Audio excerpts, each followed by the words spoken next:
Alam mo bang may isang babae sa mundong ito na kayang bumili ng isang buong bansa kung trip niya? Ang babae nito ay isang reyna, the Queen of Qatar. Siya si Sheikha Moza bint Nasser. Tara, let's see the trillionaire life of Qatar's richest queen. Sa isang buhay na puno ng billion worth na palasyo, private jets, at diamond-studded na alahas, talagang hindi ordinaryo ang kanyang estilo. Talagang malulula ka sa kanyang kayamanan. Si Sheikha Moza bint Nasser ay hindi lang basta reyna. Siya rin ang asawa ni Sheikh Hamad bin Khalifa Al Thani, ang former emir ng Qatar. Ipinanganak siya noong 1959 at pinalad na lumaki sa isang pamilyang mayaman. Magsimula tayo sa kanyang mga palasyo. Ang Al Wajfa Palace ay puno ng luxury at tradisyon. Mula sa grand entrance na may crystal chandeliers hanggang sa lush garden sa puno ng exotic plants, parang pang fairy tale ang palasyong ito. Nagkakahalaga ito ng hundreds of millions of dollars at ito pang pinakamalupit. Meron pang ibang palasyo sa Doha na kasing lawak ng small city dito sa ating bansa at lahat ng yon ay puno ng 15 na palasyo na nagkakahalaga ng $15 billion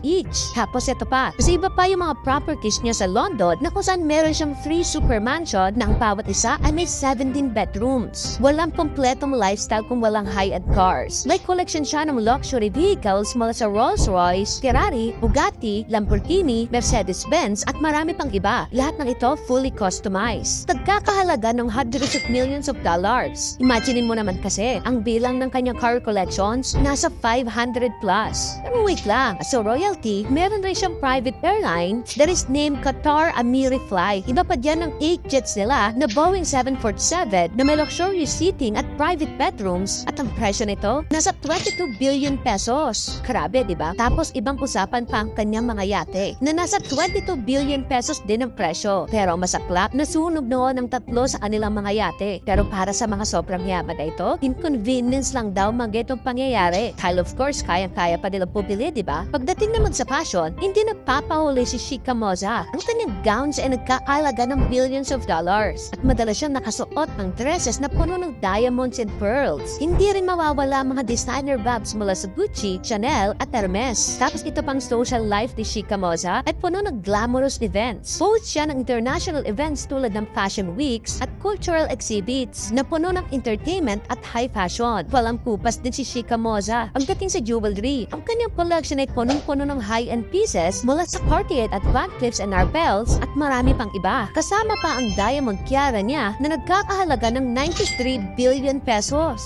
Grabe, di ba? Isipin mo, bawat event, nagdadala siya ng mga alas na kasing halaga ng luxury car. At ito na nga, with all this extravagance at makapigil hiningang ari-arian ng Queen of Qatar, ang tanong, magkano ang total na